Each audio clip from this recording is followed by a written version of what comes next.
Good evening, and welcome to the Putnam Valley Board of Education work session / business meeting of October 10th, 2019. Can you please stand and join me as we salute our flag? I pledge allegiance to the flag of the United States of America and to the republic for which it stands, one nation, under God, indivisible, with liberty and justice for all. Okay. So the first order of business, I'd like resolve to approve the minutes of the business meeting of September 26, 2019. So moved. Second. Questions or comments? All in favor? Aye. When I would announce that the treasurer's report for July 2019 is available in the business office. And now, moving on to presentations. Dr. Leff, do you want to introduce the first one? Depends who's the first one. It's the exciting external auditors from O'Connor Davies. In that case, I'd like to welcome our exciting external auditors. Wow. That was not That's a sarcastic. nice lead-in for you. They were the exciting. Welcome. There's no pressure now. We usually get a larger crowd when we come to board meetings. But Well, usually you're after like singing children or children who have saved a puppy or some wonderful, beautiful thing. So I'm very excited about this audit report. Go ahead, commence. thank you. My name is Jeff Shaver, partner with PKF O'Connor Davies. I'm filling in for your engagement partner, who's Chris Koff. He's in California right now for his daughter's wedding. He'll be there all week. Alongside me here is Barry Gamzon. He was the in-charge auditor here for field work and supervising the entire audit. I'm going to talk today a little bit about some required communications, and then I'll go right into the general fund results of operations, so show some revenue and expenditure history, fund balance, and finish off with debt service. In terms of management's responsibilities, the key thing here is that management's responsible for the financial statements, selecting and implementing appropriate accounting policies, presenting the financial statements in accordance with GAAP, maintaining effective internal controls, compliance with laws and regulations, and setting the proper tone at the top. We as auditors, first and foremost, we're responsible for the independent auditor's report that accompanies the audited financial statements. I'm happy to report that your financial statements have received an unmodified opinion. It's also referred to as a clean opinion, and that's the most favorable opinion a school district can receive. Along with the audited financial statements, there's an extra classroom activities report, which summarizes the revenues and expenses of the extra classroom activities. There's a required communications to those charged with governance, which is some of the information I'm speaking to you about now. And that's accompanied with our management letter or recommendations to management on how to improve operations. We're required to communicate any fraud or illegal acts. I'm happy to report that there were no fraud or illegal acts discovered during the course of our audit. We had no difficulties with management, no uncorrected misstatements, or said in another word, there were no adjustments we felt needed to be made to the financial statements that were not made. So if we recommended any adjustments, they have been made and posted to the books and records. We had no disagreements with management, and the timeline in terms of when we did our work started back in June for preliminary audit work. The actual field work or the bulk of our audit testing happened in the second week in July, which is rather fast for most school districts, don't start quite that early. And we completed everything by September the 23rd, and obviously we're here now finalized and doing our final presentation. This is the general fund schedule of revenues and expenditures compared to budget. 2019, this is a 5-column presentation, highly summarized form. It's in more detail in the audited financial statements.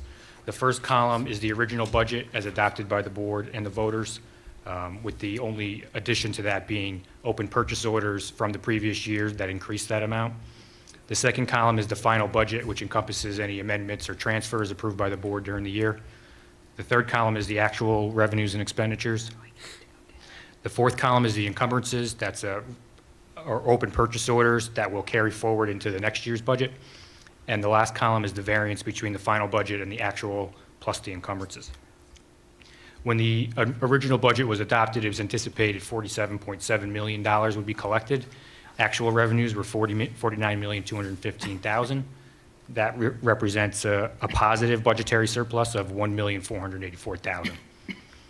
Expenditures were initially budgeted at $52 million, revised slightly upwards to $52.1 million. Actual expenditures for the year were $50,500,000. After accounting for encumbrances of $500,000, that's a positive budgetary surplus of just under $1.1 million. So from a budgetary point of view, you generated $1,484,000 on the revenue side of the budget, $1,067,000 on the expenditure budget. Add the two together, you get about a $2.6 million budgetary surplus. So you did better than your budget by that, $2.6 million. However, when the budget was adopted, you anticipated utilizing the $3.1 million of fund balance, and the difference is what the actual change in fund balance was for the year. So there was actually a net decrease to the actual fund balance of $610,000. The general fund started the year at $9,722,000 and ended the year at $9,112,000. I'll take you through a little bit more details on how we got there. This is a little bit more detail on just the revenue side of the budget. We're accounting for about 98% of the revenues here. Property taxes is the largest revenue for the district at $32.4 million, and school tax relief reimbursement through New York State at just under $4.3 million. The non-property tax distribution from the county is your sales tax money. Earnings on investments of $383,000 generated a surplus of $263,000 as interest rates were more favorable than anticipated. State aid was just under $11,100,000. That represents a surplus of about $612,000. And the refund of prior year's expenditures, which is a miscellaneous income item, generated a positive budgetary surplus of about $155,000.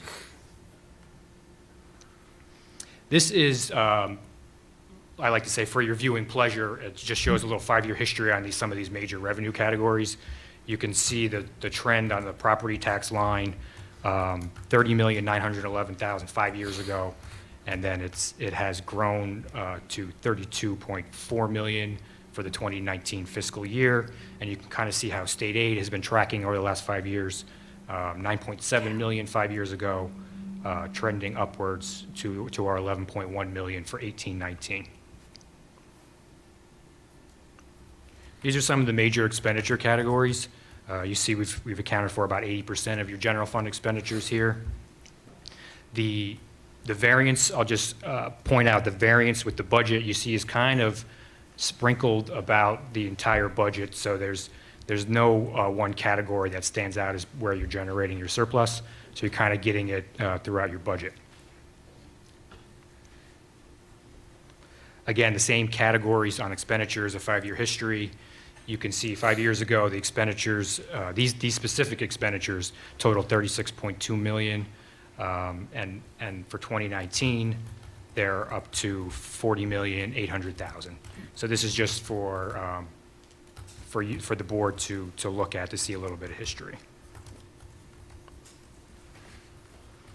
This chart shows the general fund balance broken down into all the buckets required by governmental accounting standards over the last 5 years.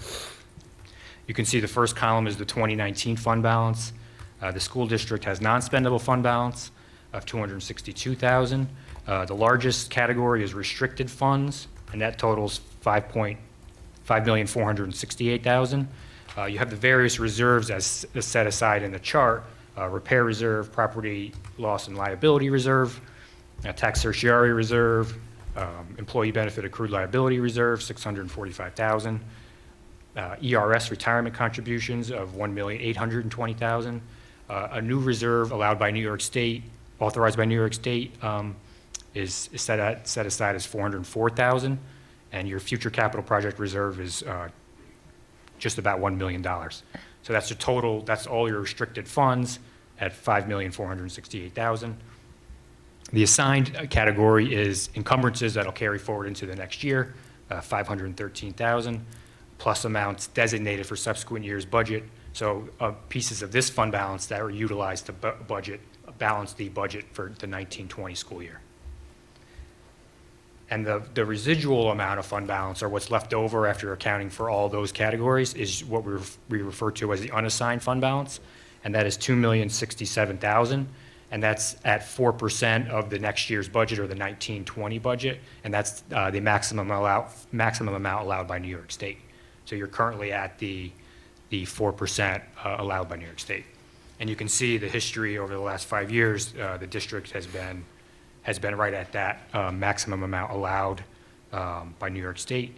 And also total fund, another metric we like to look at is the total fund balance as a percentage of your budget.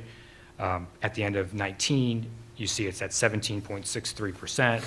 It's been around that area for the last 5 years. It's been as low as 17.3. It's been as high as 21.2, but it's kind of been fluctuating in that range over the last 5 years.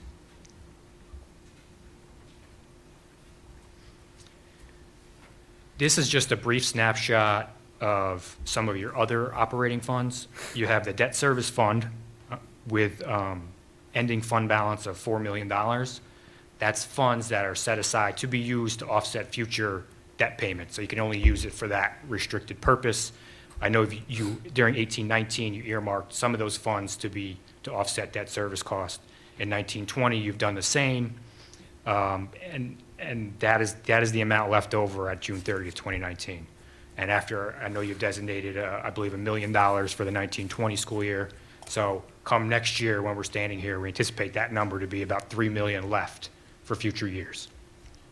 The capital projects fund is $1,064,000. Those funds have already been set aside for specific projects, so they're already kind of restricted to those projects that are approved.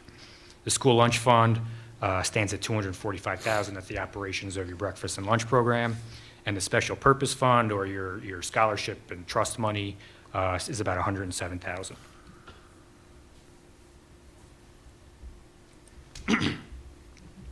This is a debt service summary. This is your outstanding debt as of June 30th, 2019.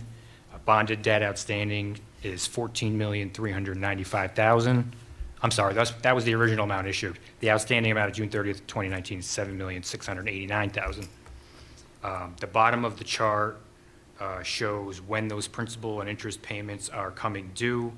You'll notice in 2020 and 2021, the principal amount due was $1,555,000, and then a drop off to $695,000 in 2022. I understand you've approved, a new project has been approved, and some of the bonding has already started for that project. I think the plan would be for that debt service on the new project to be offsetting the old debt service that's coming off in that 2022 fiscal year to keep your debt service payments relatively smooth. But this is kind of how it stands right now. And the only other debt outstanding is an energy performance contract.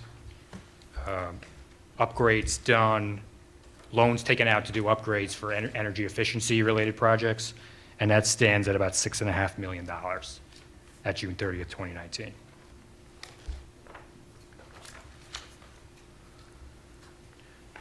With that said, are there any questions or from the board or comments?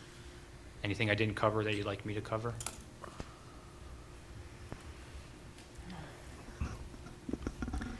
I noticed, and I don't remember what slide it was on, the earnings on investments jumped significantly. I'm sorry, I have to try to find this slide. I should have written it down. Page 7. Thank you, Mr. Cohen. It was 25,691, and it's now the 383,000 and change. Absolutely. Just good planning? It's the market. Okay, So interest rates, 5 years ago, the interest rates were, teeny tiny, dismal. And in 2018 and 19, they've been better than they have in years. okay. Unfortunately, the bad news is I think they're starting to trail back down. So you may not see quite that level again, at least for 2020. But it's just a function of the market and going out and investing the money the best you can. School districts are fairly restricted in New York State into what they can put their money in. There's not a lot of investments there's nothing exotic you can do. It's really some certain Pretty investment safe and pools, conservative. treasury bills, repurchase agreements, certificates of deposit that need to be collateralized. So there's not really much more you can do. We can't take risk with taxpayer No, there's dollars. no common stocks. You can't even do bonds unless they're New York State muni bonds. Okay. So it's heavily restricted I investment was environment. just curious, because that seemed like, even though it's not a lot of money, budget-wise, it was a big jump. Certainly was. So I just wanted to take this opportunity to thank Jill and the rest of the members of our business department. I know there's a tremendous amount of work that goes into preparing everything for these internal audits. And I don't know if you guys can go back to, I don't know who makes these decisions, but we need to come up with something a little catchier than an unmodified opinion. We need something like it's going to be a little jazzy, maybe. I like clean opinion is nice. Clean opinion. Like clean I mean, meeting? you said, at least you clarified that that's the most favorable opinion you can get, which made me feel good. But yeah, unmodified opinion, we need to come up with something a little more exciting. If you guys can It's talk funny, the to the NCPA powers. changed it to that not too long ago. So we'll see what they come up with They're next. giving you auditors a bad name. You got to come up with something better. Thank you. Thank you. Thank you. And Ms. Parmley and Ms. Cohen, has the audit committee met about this audit yet, or will they? We have. or- So I'd like to thank Guy and Tom Sawyer, who just joined the committee. So the audit committee met with the external auditors this evening prior to the meeting. The auditors presented the information that you've just heard. And it's the consensus of those present at the meeting to accept their report and the district response / corrective action plan management letter for the external auditor. So they did make a couple of recommendations, and we have taken the corrective action to. Okay, anything else from the Clarify. board? I want to add my thanks for Jill and all of her. It was a lot of time as the school transitioned from It's a spring team to effort. summer. It Mhm. truly is a team effort. Thank you.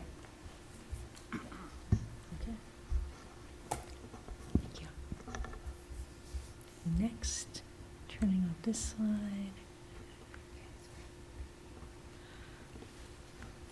Okay. Is this internal auditors now? So our next report, I'd like to invite our guests from McCune Partners up to talk about our capital project and construction management internal audit. Thank you.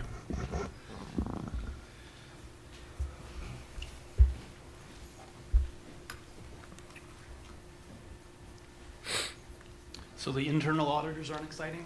Yeah. So exciting. Thank you. Good evening. I'm Mark Regan. I'm an executive director with Acune Partners. I'm actually filling in for Dave Moran, who couldn't make it tonight.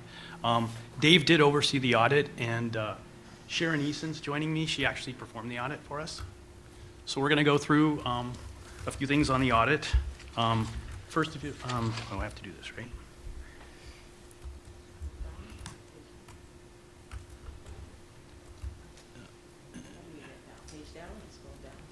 Yeah, you put a presentation. Work your magic, Dan.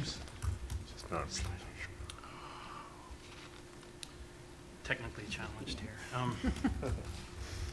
So the scope of the audit was to evaluate the procedures and controls around the capital projects and construction management. And this was the audit that was approved by based on our risk assessment by the audit committee.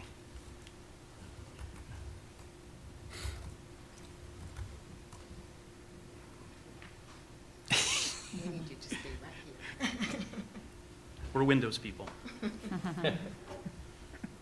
So some of the audit procedures that we utilized during this process was to review your policies and procedures, to interview key staff, and to actually examine the books and records of the district.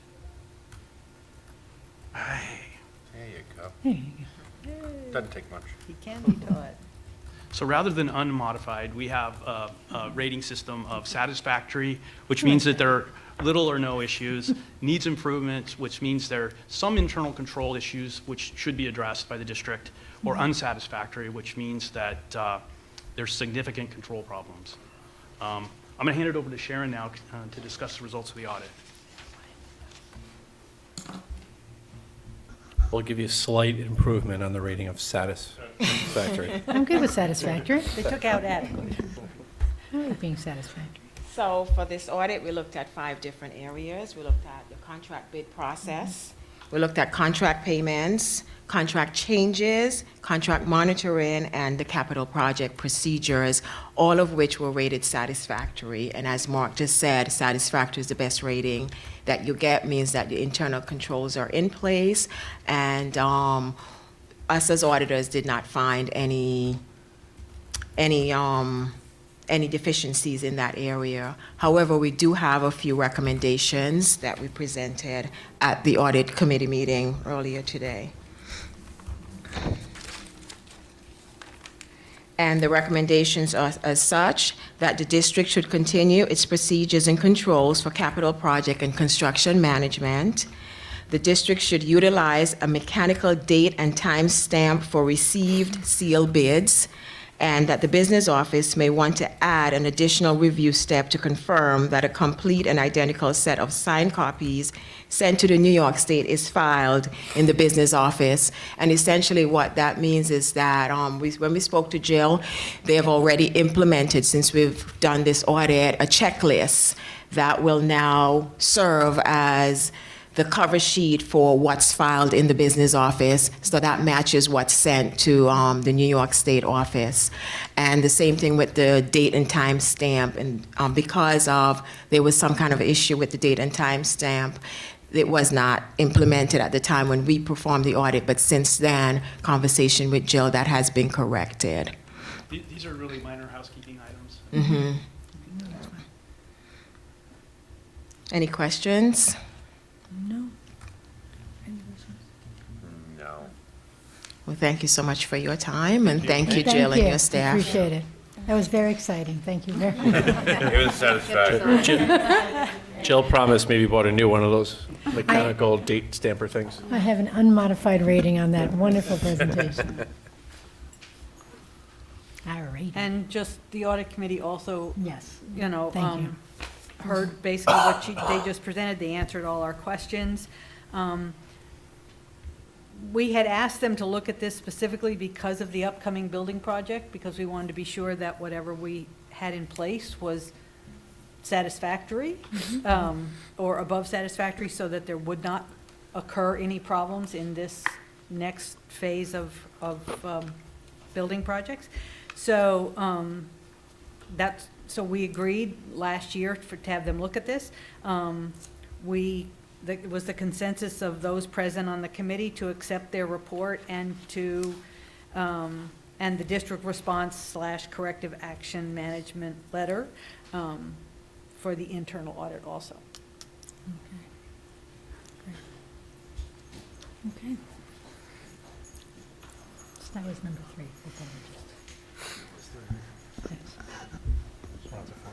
So we're on to 4. That was number 3, Barbara, right? You were the comments from Audit Committee Yes. Chairperson. Okay. All right, so we're now moving on. Sure. So I'd like to welcome our consultants from Theresa May and Walt Hauser from KG&D and Kevin Sawyer from Triton Construction to provide sort of an update on logistics and phasing of the capital project. And later in our agenda, we'll be asking the board to pass a resolution essentially releasing the construction drawings and allowing KG&D to send those on to State Ed for their approval. Thank you. Thanks a lot for having I us. said, you've been around so much, I called you my colleague. They're going to put you on the payroll. I'll talk to Jill. I appreciate that. Sure. Sure. So I think we need a little bit of technical assistance, just changing the PowerPoint presentation. But thanks for having us tonight. I've got some new vocabulary now, unmodified opinions, but seems to be the key word this evening. So we were here last month with some design information about your wonderful capital project. Tonight, it's a little more administrative. Essentially, we're at a point where we're finishing the construction drawings and we're getting prepared to submit the project to SED. So we just want to talk a little bit about that process. And then what we've been what we will be working on in the next couple of weeks, what we have developed in terms of construction, phasing, and logistics as we move now into a permitting approval and bid process, and then very shortly, really, into a construction process. So I'll let Teresa talk a little bit about what's going to happen once we submit the project to SED and what our options are. So when we submit the project to SED, there are two ways to submit. You start with the standard review process, and if you opt, you can go for a third-party review. Your architects would just notify SED that you would want to go for the third-party review. And in the past year, the third-party review has really shrunken the backlog of projects that were being reviewed at SED. And when we checked the queue yesterday for this presentation, it turns out that the standard review right now is running at about 8 to 10 weeks. And the third-party review, which does require an extra fee, is running at about 6 to 8 weeks. That would put our approval date around the beginning of December, end of November, and that wouldn't really change our target bid date of January of 2020. The January of 2020 bid date has been on the books since we started our construction, or since Triton established the construction schedule way back in April. And a January bid date is really a favorable time to bid because you don't have the holidays distracting the contractors. So right now, we're advising that you go with the standard review process. If we're seeing in the next couple of weeks that the standard review process is slowing down, we can request to be put into the third-party review queue. That would be a fee, but that would ensure that we have our documents approved for the January bid. And then once we go out for bid in January, it takes a few weeks to vet all of the bidders and award the project, and construction would start in March of 2020. Are there any questions about that? When you talk about the fee involved, how much is that? Do you have an It's estimate? approximately $20,000, so it is significant. And when we saw that it wouldn't really gain you a lot of time, it would really be a 2-week time period that we're talking about right now, we thought that it would be best to go with the standard review process. So now I'm going to turn it over to Triton, and they're going to talk about construction phasing and logistics. Oh, Kevin Sawyer with Triton. Thank you, Teresa. Thank you very much, and good evening, everybody. I'd like to use that word outstanding tonight, beyond satisfactory, because the truth of the matter is that, and I apologize for how small that is, and I hope that we can make this available to you in paper form. But what you're looking at right there is a master schedule. So when we started working with the district some time ago, we developed a schedule that we all agreed upon we would follow. And oftentimes that schedule, because of various things, shifts one way or the other. But what I'm very happy to announce, and what's very outstanding about this, is that although you can't see it, there's 2 bars there. One is the target and one is the actual, okay? We are to the date on target with our schedule, which is absolutely fantastic. And it doesn't happen all that often, so I commend the whole team for sticking to their guns to make sure this process takes place in the time that we promised the district.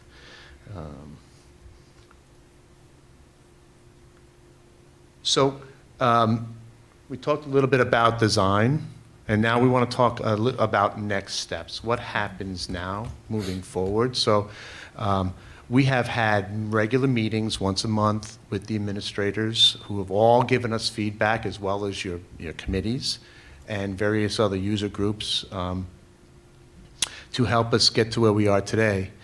What we've been doing in the past month is we've been talking about logistics and safety while construction is taking place, because that's obviously extremely important to make sure that we all are on the same page about what it is that we have to do about that. So we've been spending a lot of time this past month developing those programs to implement them into the contract drawings.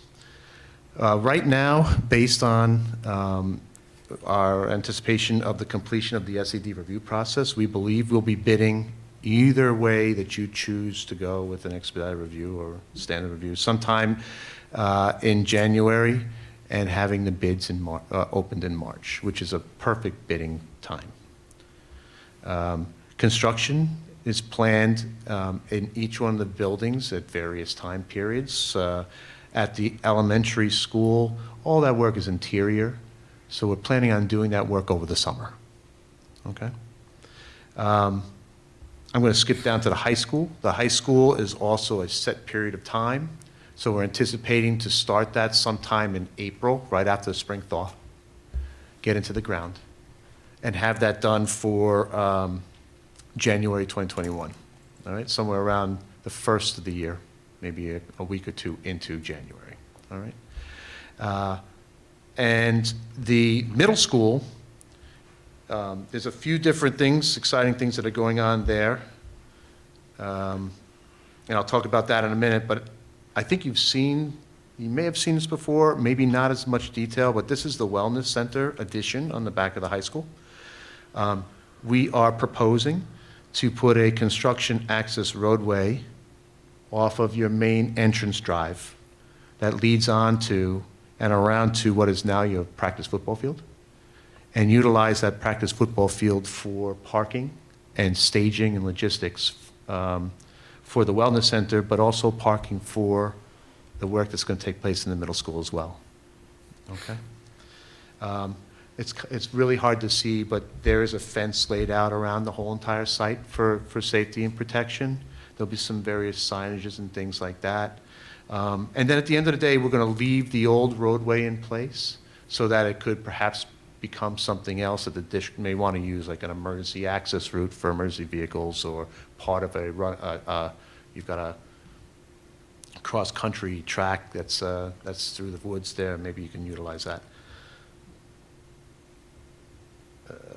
Okay. Now the middle school has been broken down to 4 phases. The first phase, the things that'll happen first will be, we have to put in a corridor in the back because we are eliminating egress that is currently going into where the courtyard is, which will be your new addition. So we have to make up some additional door access to alleviate any egress issues. So that's going to take place kind of through what's the girls' locker room now. Also, we're going to be putting in various connecting doors on the second floor to minimize or maximize egress on the second floor for the same reasons. You're going to see fencing going up, and then the first thing you're going to start seeing is underground utilities, relocating water services and things like that. The second phase is the actual beginning of the courtyard fill-in work. That's going to take place somewhere around April 1, approximately, and then end before school starts in September. The third phase is the kitchen, cafeteria, and music rooms. We're going to take those over the end of the first week of May, and again, turn that over, completely rebuilt, completely gutted out and rebuilt for September 2nd. That's a lot of work. That's an aggressive schedule, but we're committed to making those dates. The fourth phase is various other work that's going to take place all throughout the building. So there's some internal spaces on the first and second floor, nurse's office, some other offices. In the classroom section, there's the gymnasium, front entry overhang, and things like this. All that will take place, the rest of that work will take place over the summer. All right. So this is the staging area that we're proposing for the work. The area that's hatched in red is the area that we'll be using for concrete trucks and cranes and material storage and those types of things. It will require a little finessing around, so we've eliminated a couple of parking spots, but we think that we kind of keeping an eye on the parking, the regular parking, and we think that we have minimized it and maximized it enough where it should not affect your normal everyday parking. We're going to have to black out some parking lines in order to make the bus loops and the other loops work around so that it can still be accessed back to the loading dock. But I think all in all, this will work very good for what it is that we need to do. And, it seems like a lot right now, but it's actually a very short period of time, so just keep that in mind. This is just a color diagram of the phases that I just referred to. Phase 1 is that little purple spot up there where we're creating that corridor. Phase 2 is the darker blue area that also encompasses one existing classroom. And then the lighter kind of gray color there is the third phase, and one of the more difficult phases. And then the fourth phase is actually in white. There you can see the gymnasium and the other rooms that are associated with that there. These are a couple of doors upstairs that I talked about that we have to install for egress. Where is the egress? And so this is kind of where we go from here now that we've talked about logistics and staging. Talked about submitting for permitting, finalizing all the cost estimates. Then we prepare for a bid. That's going to happen in January, February. Finalize owner contract-to-contract forms, identifying bid packages and final bid schedule. And then generating bidders lists will all be taking place over the course of November, December, and January, okay? And I'm sure we'll be meeting with you at some point, perhaps before or after the bids, during the bids, to update you again on how we did.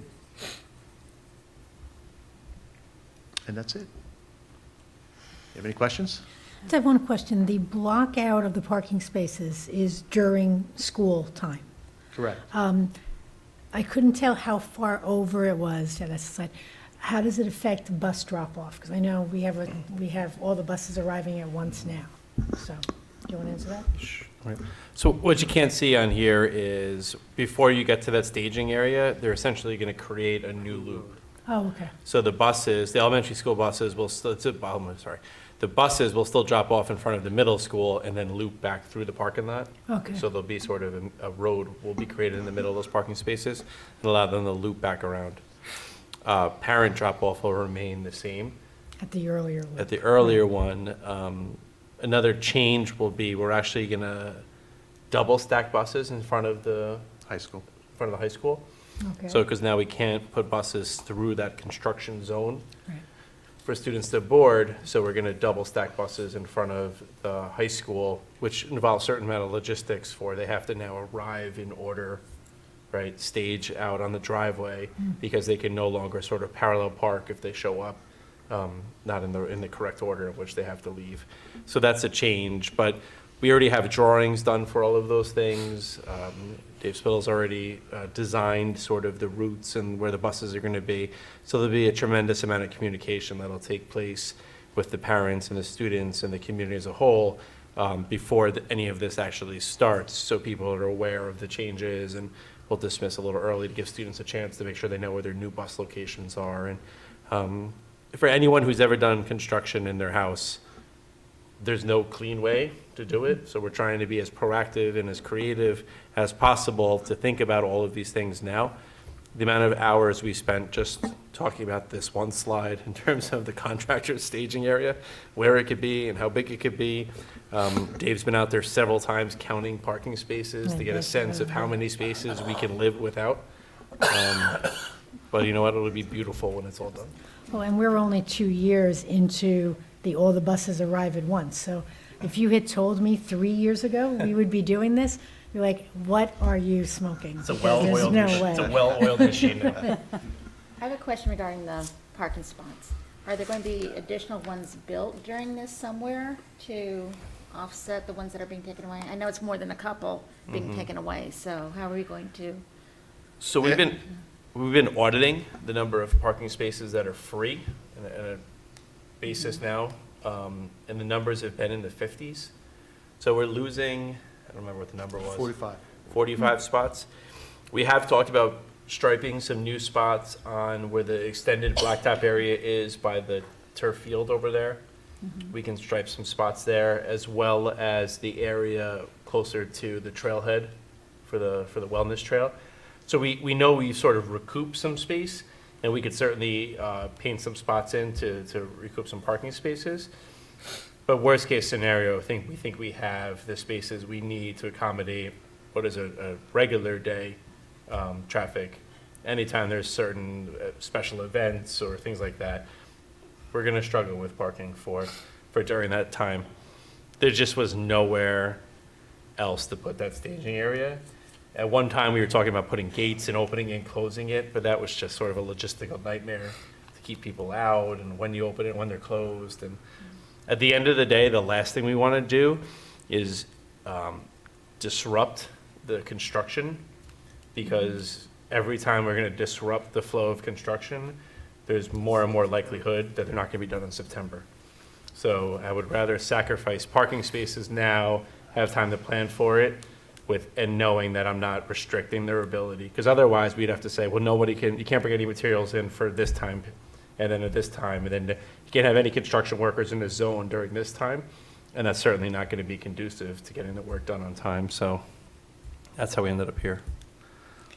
Jeremy, related to what Ms. Yetter just asked, as board members, we get a lot of comments from the community about things that are important to them. And one, I would say I frequently heard about juniors are secretly driving their cars to campus and parking. I must hear that at least once a week. And when somebody's in a rush, 5 times a week. So this might be an opportunity to sort of tighten procedures, consequence those. Seniors driving makes me nervous enough. I don't need 16-year-olds that just got their licenses driving too when we have a policy. Graduates of 2010, 2009, remember when not everybody got a spot, even if they were seniors, and they're a little resentful that everybody does. This might be an opportunity to tighten all of that. Maybe if juniors are driving, they forfeit spots as seniors. I don't know. I don't want to be like a Estoppel about it, but. Oh, I understand. Yeah. So I can promise you that we have a new AP here at the high school, and New Mr. sheriff Mello in town? has embraced the parking lot duty. On day one, I witnessed him turning juniors back around and sending them home. He's had this conversation with many juniors who have asked about driving. His answer has been clear to every one of them: no. No juniors are driving. If they get caught driving, they'll be asked to bring their car home. We've contacted parents. We'll do whatever we need to do. But part of his rationale why the answer is no, and no for everybody, is because we knew we were going to lose all of these spaces. So Mr. Mello has really been on top of it since he started. And I'm sure that as more and more juniors get their licenses, he will be staying on top of it. And the fact that he knows every face and every name and every student certainly puts him at an advantage to know who's walking in from the parking lot, who's driving in, and who's not. So it's something we'll certainly keep an eye on, but I know it's something that Mr. Mello has really been on top of. And even from the safety perspective, the younger our drivers are, the more likely they're bringing other people in, which is not really what they're allowed to do. So I'm glad to hear somebody is, because then I can tell people, oh, they're on it when I get spoken to at ShopRite. Just don't go to ShopRite. I really should stop going to ShopRite. Any other questions? Thank you. Actually, I did have one question, More but to it's come? more about pricing than anything else. I know that steel's been an issue. Is that kind of regulated or moderated itself, or are we still in a really tough time with steel? Steel has been fluctuating up and down pretty hard over the past 9 months. Do I think it's leveled off? I'd like to say yes, but I just don't know. We're also seeing costs going up and down in metal products like ductwork, window mullions, and things like this. But I think we have been able to keep a good track of what we think the costs are, given where we are in our overall project. So we've been including those costs within our estimates that we're doing throughout the course of the process. So I hope that it goes back down, along with a lot of other things, but it's hard to predict 3, 4, 5, 6 months from now. And one final question: since the Health and Wellness Center is one of the longer sections of the project. When is I know it's way too early, but I'm sure you've got a schedule. When is the framing of that expected to be done as opposed to everything else that goes around and inside? Ooh, I would like to be out of the ground within the first 6 to 8 weeks. So 8 to 10 weeks, you'll probably start seeing structural steel. Summer. So that would be probably, yeah, say late June, maybe early July. And then 6 months for the rest of the project. Yeah, yeah. Once you get the frame and the outside up, it's going to take you about 3 months to do the interiors and the synthetic turf and all. Okay. Yeah, Thank you. sure. Thank Any you. other questions? Thank you very much. Have a wonderful night. Thanks a lot. I see you have a NISBA resolution on your agenda. Oh. I just say we're going to be there in 2 weeks, so if you're in Rochester, stop by and see us. We will be. Farley Miss will Barr not will be there. We'll be showing off your designs, so I'll you stop can and see. come share it with the rest of the state. Have some coffee. Have Good. some, yeah. Make sure you get a free pen or something out of them. 5 free Good night. pens. You'll have friends up there, There Mr. you go. Farley. It's good to know. Barbara makes friends no matter where She she certainly does. Thank you for that. I gotta say, at the NISCUS conference, KG&D was there, and people were taking the virtual, like the goggles tour of inside of Oh, cool. our space. It was pretty interesting to watch people tour the space. And now we're looking at the ugly front of our middle Oh, school. it's not ugly, it's just old. This is the last year you have to show that picture. In the 1970s, that was state of the art, thank you very much. That doesn't say much about the 70s, does it? Would you like a formal introduction? He can introduce himself. Oh, you want to do it? Okay. Oh, Ladies and gentlemen. ladies and Very gentlemen. exciting. So our next presentation will be our middle school report. And to do that report is our middle school principal, Travis McCarty, and our assistant principal, Dr. Kern Mojica. Thank you. Well, All right, good evening, everyone. So again, my name is Travis McCarty. I have the privilege of being the principal of Putnam Valley Middle School, and Dr. Luft was correct. We actually got an entire staff photo in front of our main entrance because this is going to be our last year Opening with day. that brown facade. So I know some people are going to miss it, but we're really looking forward to a new entrance and a facelift, as they say. And as the architect said, lots of exciting things going on at the middle school. I'm going to try to add to that. In addition to the construction that's coming, we had a wonderful opening to the school year. And I can't remember a smoother start to the year, so I'm going to knock on wood because things have been going very well. So I just have a few pictures here of students coming off the bus. Our first day, we have a new student in the lower right-hand corner, Mrs. Lucier, helping him get into his locker. That can always be a challenge for new students. And our incoming sixth graders. A couple more pictures of students happy to be back in school during our first week. Some have seen each other over the summer, others have not. And I want to talk a little bit about enrollment change because we are down a bit at the middle school. As you all know, the trends that continue.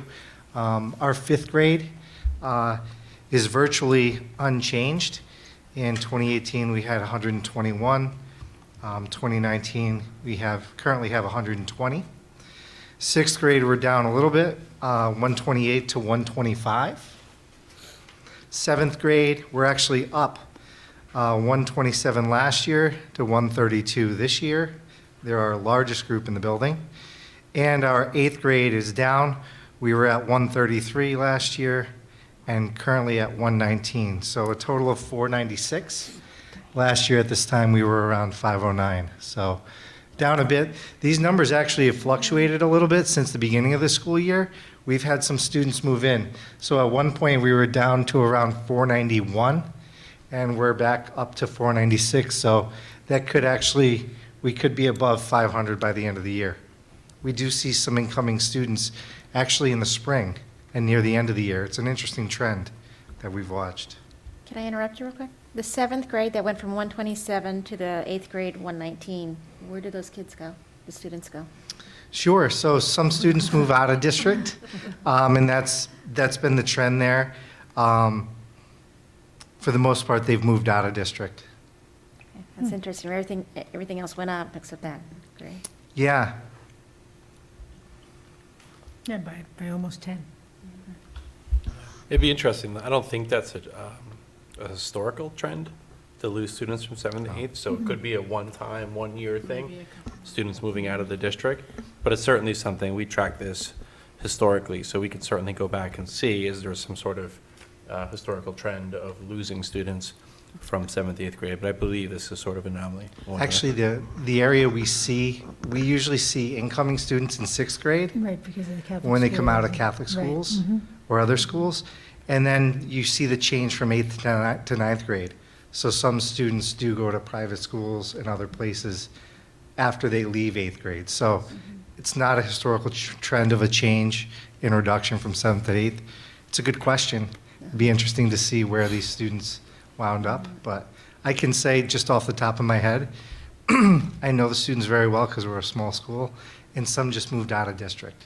I mean, it's really only 8 students. It just looks like a big number. Yeah, since everything else went up, I was Yeah, curious why right. that one went down. Sure. Thank you. Yep. So these are the results of our ELA state test scores, our students that were proficient with the standards. And I gave you a 3-year trend here. So our 5th grade was at 30% in 2016, 2017, 34% proficient in 2017, 2018, and 39% proficient in 2018, 2019. And that would be students with 3s and 4s being proficient. 6th grade, 35% in 2016, 2017, 69% in 2017, 2018, and 64% in 2018, 2019. 7th grade, 36% in 2016, 2017, 46% in 2017, 2018, and 39% in 2018, 2019. And then finally, 8th grade, 40% in 16, 17, 47% in 17, 18, and 53% in 2018, 2019. And if you'd like to follow the cohorts, you can actually go diagonally. So if you start off with the 5th grade in 2016, 2017, that cohort went from 30% to 69% to 39%. 6th grade, 35% to 46% to 53%. 7th grade, 36% to 47%, and then the 8th grade at 40%. So I like to look horizontally over the years and then diagonally to watch those cohorts hopefully grow. And these are the changes we see. We're still at about a 32% opt-out rate regarding ELA and math. So that does factor into our numbers a little bit. Right, Well- you find that the opt-outs are higher in 7th and 8th grade as kids go home and tell their parents, all my friends aren't taking it, opt me out? That has been the trend. We see the greatest opt-out rates in 8th grade, followed by 7th grade, followed by 6th, followed by 5th. I will tell you that our teachers are doing great work with our instructional support specialists and our new curriculum coordinator. We've been doing wonderful work in addressing the standards and really looking at student work and trying to help them improve. So we hope to continue to see those numbers rise. But Dr. Lunt, isn't it almost impossible right now to make a trend analysis because they keep changing the test year to year, everything changes, and then they come out and say publicly, you can't compare this year's results to last year's results. So it's really hard for us to show any real progression in anything when it comes to these assessments. Yeah, well, the numbers we're sharing here, the percent proficiency certainly falls under that. As the exams change, the percent proficiencies will mean different things. The metric that we use to get a better gauge of where we fall within the state or the region is we'll look at our percentile rank. Because the tests change for us, yes, but they change for everyone across the state. So our percentile rank gives us a sense of how we performed compared to other schools in our region, other schools in our county, other schools in the state. So that is that makes it an apples-to-apples comparison, because everyone takes the same test. So that's the type of metric we would use to measure our own personal growth. The other piece of this is teachers use these scores to go down to the individual classroom, curricular standard, and in some cases, student level, to use the data to determine where we can do better. So regardless of the changes in tests, the standards are the same. So really that data analysis of the standards is most beneficial to us, because that tells our teachers where our students did well and where they did poorly. It doesn't necessarily matter what percent falls in each column.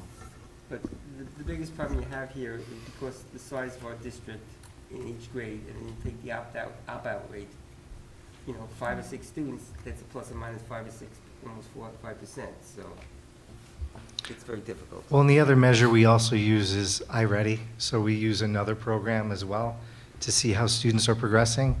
And there's a nice correlation, and students don't opt out of that. So we have more of a population to look at, which is nice. With our math scores for last year, I'll just progress from 2016 up to 2019. So our 5th grade was at 46%, up to 61%, and then 59% for 2018-2019. You'll notice quite a change in 6th grade. We went from 37% in 2016-2017 to 41% to 77%. 7th grade, 42% to 52% to 43%. And our 8th grade with the asterisks, because it does not include Algebra 1 students, 37%, 18% to 32%. So again, you can follow the cohorts diagonally. If you start with 5th grade, 46%, 41%, 43%. 6th grade, 37, 52, 32. 7th grade, 42, 18, and then 37%.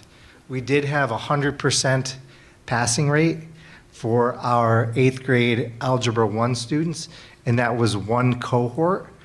We are currently up to 2 cohorts this year and 2 cohorts of Math 7A. So I know some districts have their students their Algebra 1 students sit and take the state exam. We do not. It's actually a different curriculum. I don't feel it's fair to our students to just ask them to take that so that we can improve our state test scores in that way. But these students do take the Algebra 1 Regents as 8th graders. So which 2 years, I think it was 2 years, where 8th graders were not given the opportunity to take the Algebra 1 in the middle school? That was 2 years, right? Yep. And that's 2016, 17, and 17, 18? Yep. So those two numbers, the 37% and the 18%, would include all those students More students. that didn't take the Algebra 1, None of Regents. these students took the Algebra 1 Regents. but they would have been able to if they were eligible to take algebra. So Correct. what might say those students that were more math inclined and were able to get into the algebra class were not entered into an algebra class. They were just in a math 8 class, and so those students were in those tests, right? I believe so. Struggling to follow you a little bit there, but But the question is, what year did we start offering algebra again for 8th grade students? So you have an asterisk for all 3 of those years, which would mean that. sorry, it should be 17, 18. No, that's right. So is this the 4th year in a row? Sorry, the 8th grade 2016, 2017, the 37%. Yeah, That is the year that we didn't have. that's all students. Yep, Okay, that's And what I it was thought. just 1 year? Well, the other years would be before it, 2 years. before it, yeah. 2 years. So Okay. So 2 the years 18 ago. The 18% was when we went to algebra, so you're essentially taking, I believe it was 28 students out of that 8th grade pool. Well, okay, so that's why that number. Part of the makes- drop, that and then you number makes remove, sense. I think that year, Okay. 50% of 8th graders opted out of the exam. Yep. Right. So That we was a talk big about- opt-out year, 2017. Right, to 18. Guy's point, So that your makes- end value is so low to begin with. Right. Right, Is- and you removed, yeah, that makes sense, okay. So we have a 50% opt-out rate in math I think it's 42%, and we have a number of students not taking the exam. So it's a very small percentage of kids that are rated. Gotcha. Thank you. So since we're speaking of testing, I figured I'd also include our earth science scores for last year. We had a 95% passing rate. And our Science 8 group, which was a very small group, we had a 40% passing rate. So Science 8 were the kids who weren't in earth science, and then the earth science kids were the rest. So we had more students take the earth science than we had take the Science 8 last year. We had very successful scores in earth science. So changes this year for our 2019-2020 school year. We have Earth Science for All in grade 8. And there's a couple reasons for that. We want to challenge our students. And the other reason is we noticed that with Earth Science for All, in a sense, where they had a choice, it became a tracked program. So we essentially had our really advanced students and students who really wanted a challenge, or parents who really pushed their kids to move into Earth Science. And then for our Science 8, we noticed quite a few behavioral concerns and some students who just had difficulty grasping concepts. So those sections of Science 8 were difficult. I think the kids had a little bit of a challenging year, and our Earth Science saw success as it has in past years. So with our Earth Science for All this year, we have put in 2 sections of collab, and our students have lab every other day, as they have every year in the past, and we're going to try to run some extra supports for them as well once we get to the second half of the year. So we're hoping that with Earth Science for All in 8th graders, it's going to be rigorous, and we put in the essentials for success for all of our students. Courtney, can we talk about one thing at a time? Sure. So I have 2 questions about that. Do we have a self-contained or special class, or whatever the terminology is, population in the middle school at this point? We do not. Okay, so you don't have that cohort. So everyone is accessing the parallel curriculum, the curriculum through either collab if they're receiving. It's either special collab education or services. general ed. Okay, So we don't have an Achieve small class. okay. So that's my first question. Do you Yep. want to comment on that? No, somebody else. Because my second question is, I know I've been reading that a trend has been to shift from earth science in 8th grade to living environment in 8th grade. It's considered the easier regions. It gives students, since living environment is a must for a basic Regents diploma. Has that ever come up in conversation here? It's been on the table for 6 years. Ah, that's conversation. In fact, I've been in communication with neighboring districts. I know Blue Mountain actually does living environment for all, Yeah. but they do it for 2 years. So they start in 7th grade with not an extra lab. They do it right within their class, and then they continue it in 8th grade. We've had conversations. It was actually my same thought process. I've only talked to one person that said to me, "Really? I think earth science is easier than living environment." And I said, "Really?" I said, "You're the only person that I've ever spoken to who said that." And he said, "Well, that's the way my mind works." So, no, it's been a great conversation. It will continue to be a conversation.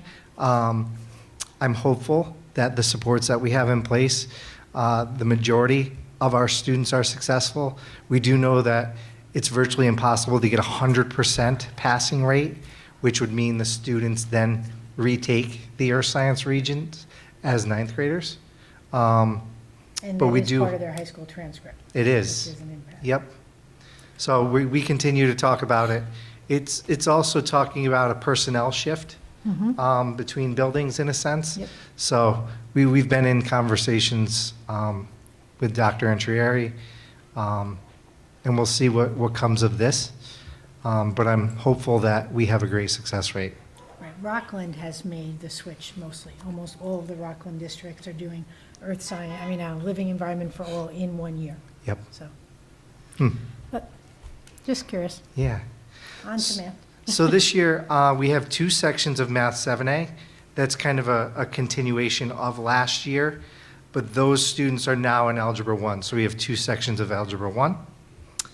And as you heard prior to me coming up, our facilities project, we're planning to make it the least impactful on instruction. We've had lots of meetings so far, and come April, there will be some slight room changes.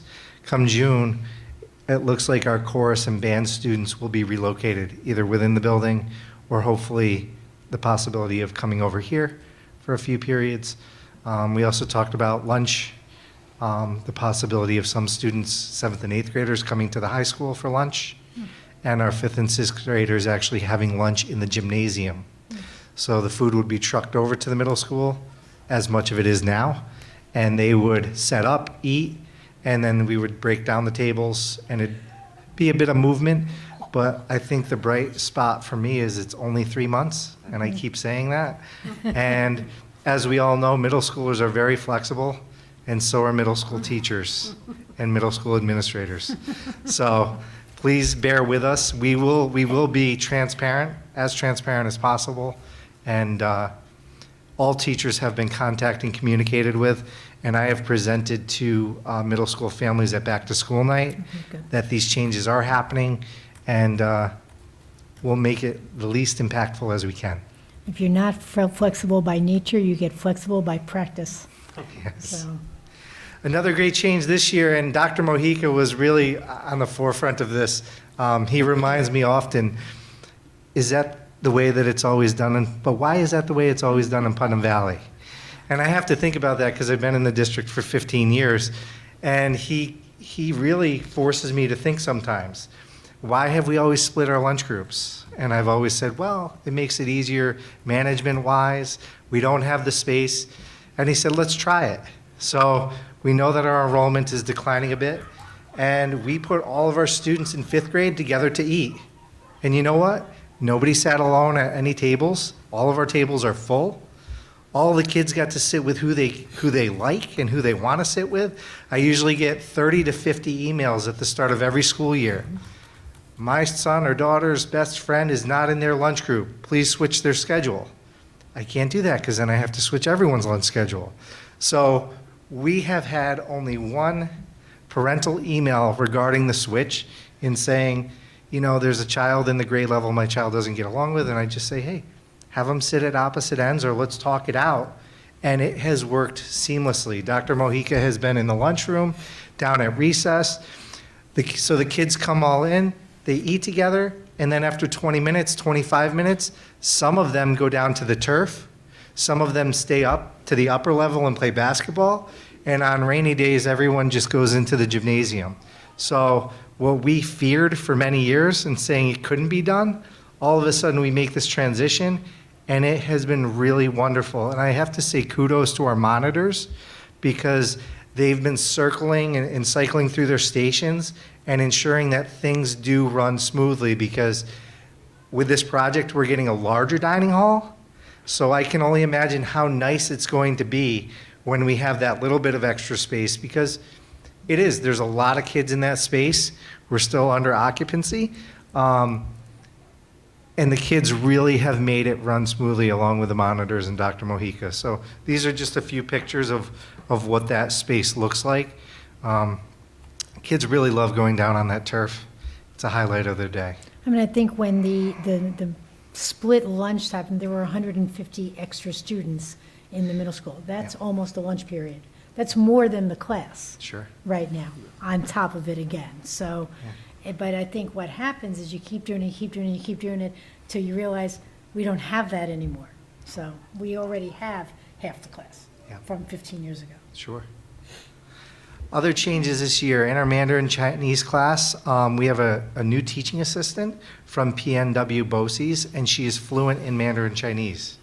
So it's very nice to be able to be in the room, assisting students and working with the teacher from Orange Ulster BOCES on the screen, and I have an image of that following.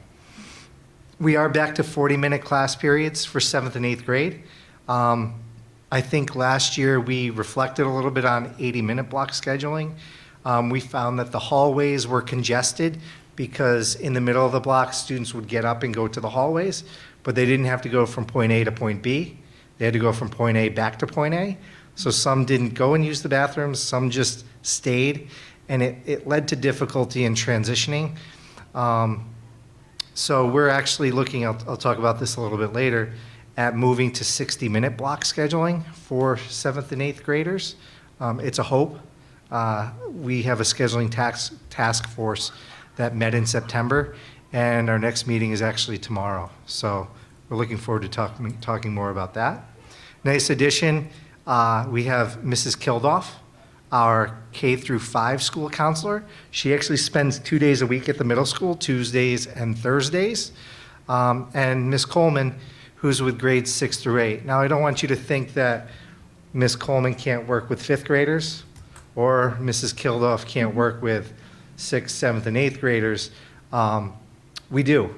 But this has been really nice to have another counselor's point of view. And Ms. Coleman's new, so she had some great ideas as well. And they started their lunch bunch, and 5th graders have made a great transition to the middle school. I always know how the parents get a sense and nervousness, and I've had parents pull me aside in the community and go, you know, I was very concerned about the transition, and my child has had a great year so far, enjoys all the clubs, and enjoys the 5th grade team. So this is just an image of our Mandarin Chinese in progress, and you'll see sometimes we have PowerPoints up or games up on the board, and Miss Jessica is there on the side helping students out.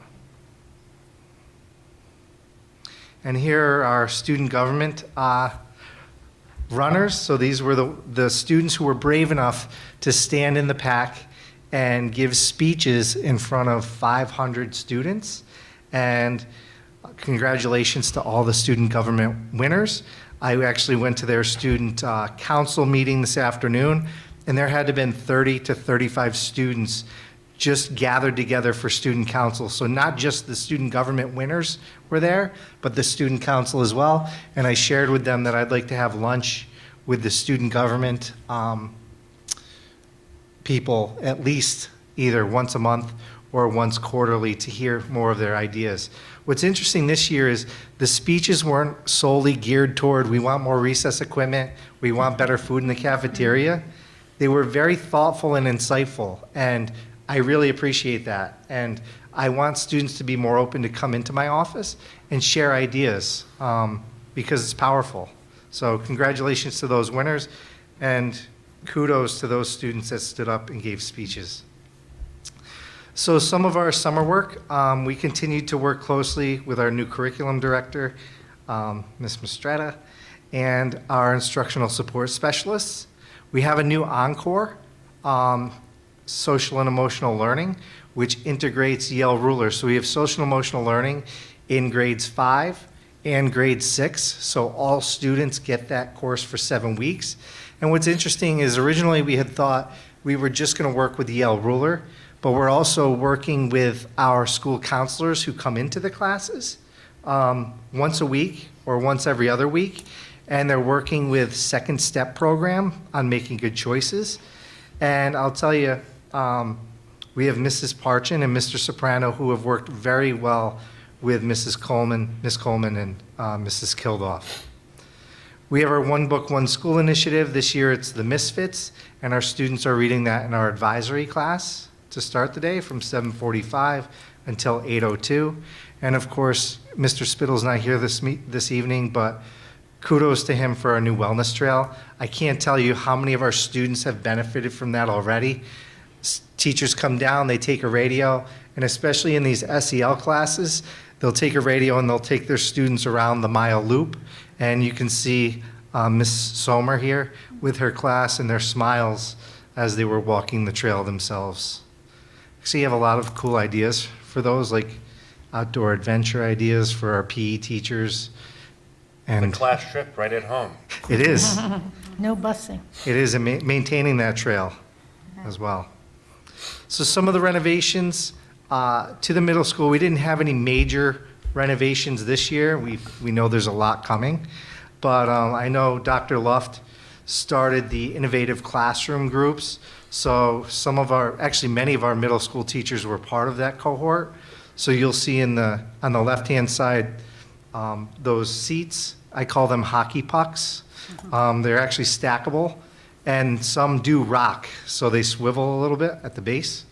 The chair the student in the right is in, those actually rock, they pivot in the middle, so it's not a rocking chair at the base, it just rocks on the seat.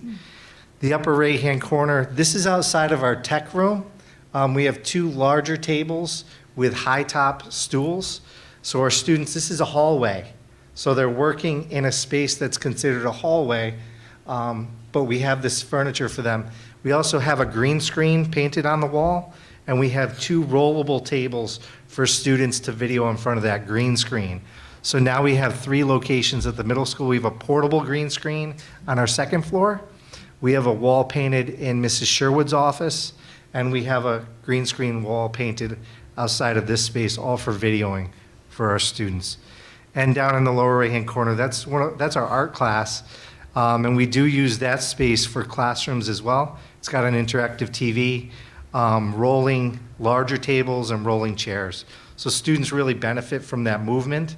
Long gone are the days of desks and chairs and rows, kids with their legs and feet underneath the tables. Everything kind of moves, which is how some students are as learners.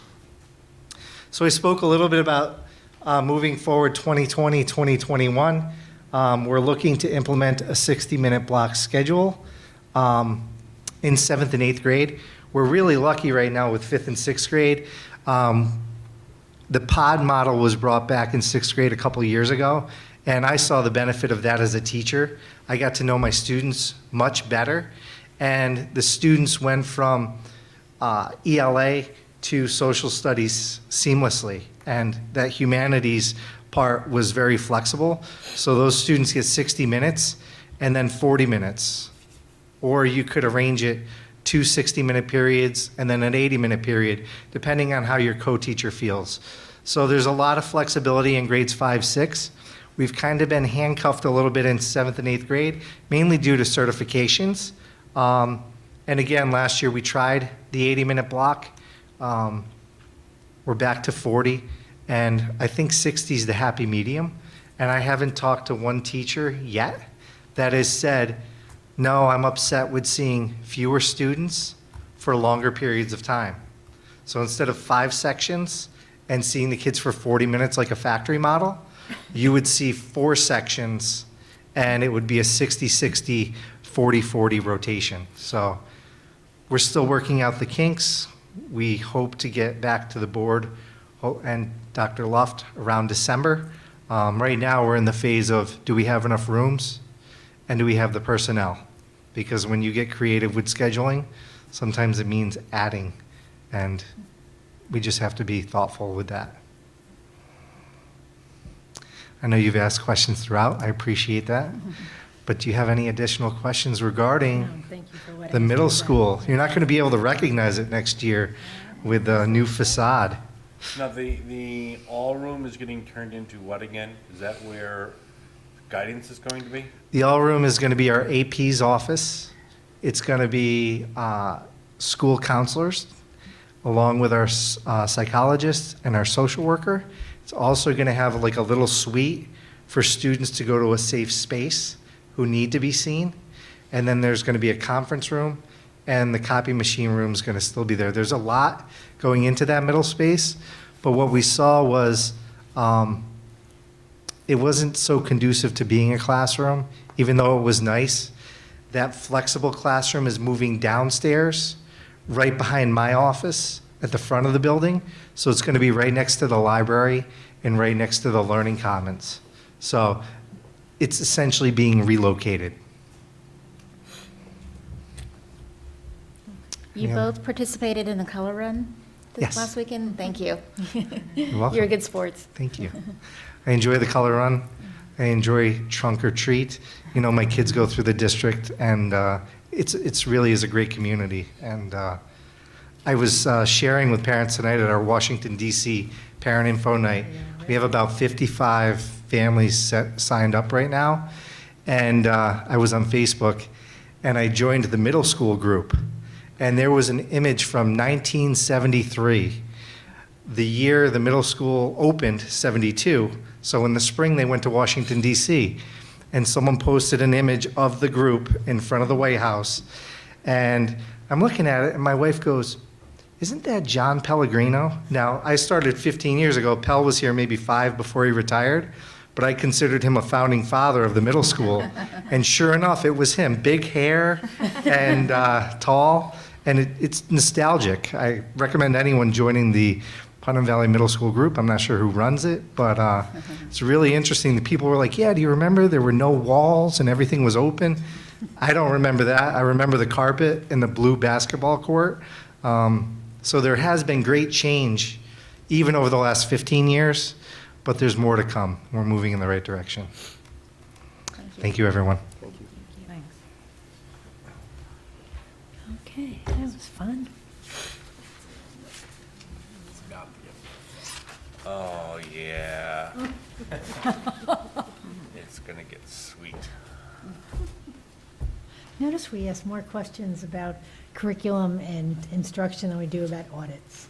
But we do ask questions about audits. Why are we having problems? What problems? You have a problem? No, we're not going to argue about this. Gotta find a new location. It looks different from over here. All right, so That's scary. what's going on over there, Dan? You're projecting. I project well, sorry. So I'm standing in for Dr. Doherty tonight. She's actually at Putnam County is sponsoring a student wellness panel this evening at Tilly Farm. I know sponsored by P&W BOCES and the Westchester Putnam School Board Association. So she's attending that evening tonight. So I'm filling in on our 2 policy reviews. So it's our second reading of the homeless policy. So this policy really relates to students who are eligible for schooling based upon the McKinney-Vento Act. And I know that last time we discussed sort of the wording around who's eligible and whether it be the district of last attendance. So I don't know if there's any outstanding comments, concerns, questions. If nothing else on this policy, it'll be coming up for resolution. Good? I'm good. Yeah, it's hard to see it. And do All we right. have a designated McKinney-Vento liaison now? Is that Ms. Dr. Doherty? Correct. If it wasn't, it would be after this evening. But would the, in terms of some of the work with the families who are designated, does that go to our, I know we only have one social worker in the district, our Yep. social worker, our guidance staff? Certainly. Although Dr. Doherty oversees it and is the liaison for the school district, it's really something that begins sort of boots on the ground Absolutely. with our psychologists and social workers and teachers and administrators. Sort of anyone has the sense that a student may be in that or knows that it's coming, certainly those students are pulled in, reach out to the parents, and do whatever we can do to support those families, making sure they're aware of the law and what their rights are and what choices they have. So that, I mean, they can choose to remain here or they can choose to attend school where they're placed, but making sure they're aware of what the options are. So certainly, it's something that we've seen an increase in. I don't know if the increase is necessarily related to more people becoming homeless or if the increase is more related to knowledge and awareness of it and their rights. Certainly, the latter is something that we've made a concerted effort to do. So we're doing a first reading for the parent and family engagement policy. So this policy is required under Title I in order to receive federal funds. We had to create this, so it's based upon the NYSBA draft document. Really what the premise of this is that the school board believes that positive parent and family engagement is essential to student achievement and thus encourages such involvement in school educational planning and operations.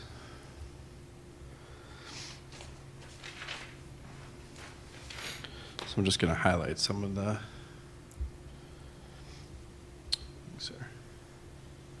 So it talks a lot about what are the opportunities we're providing parents to engage them within our programs, activities, and what opportunities they have to play a role within their child's education.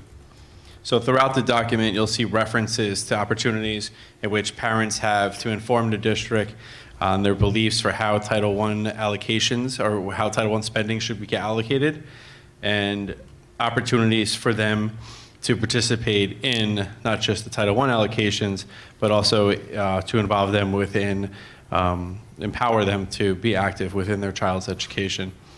So some of the ways we offer opportunities for parents to provide input on our Title I funding is through listening hours. So we had one this evening prior to the board meeting, a variety of parent engagement activities throughout all 3 buildings and throughout the school year, informational sessions, grade level meetings, administrative meetings.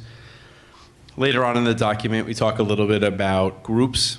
So we invite in our Education Foundation, we invite in the PTA, we invite in boosters and other entities that represent the school district, and invite them in and provide them opportunities to see how we're allocating our funds, what sort of data we've collected based upon those allocations and how well everything's working, and then provide them the opportunity to inform us how future spending may be allocated.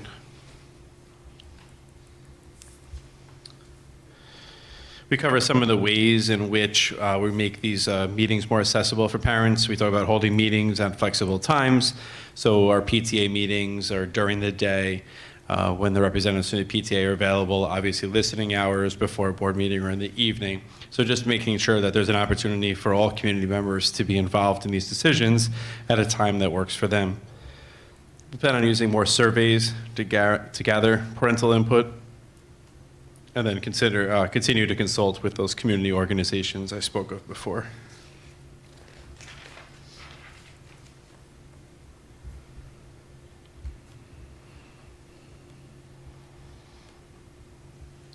So in terms of building capacity, we noted here that we plan on holding parent engagement evenings that focus on academic content, and then helping parents understand their child's progress. Another one focused on parental use of technology.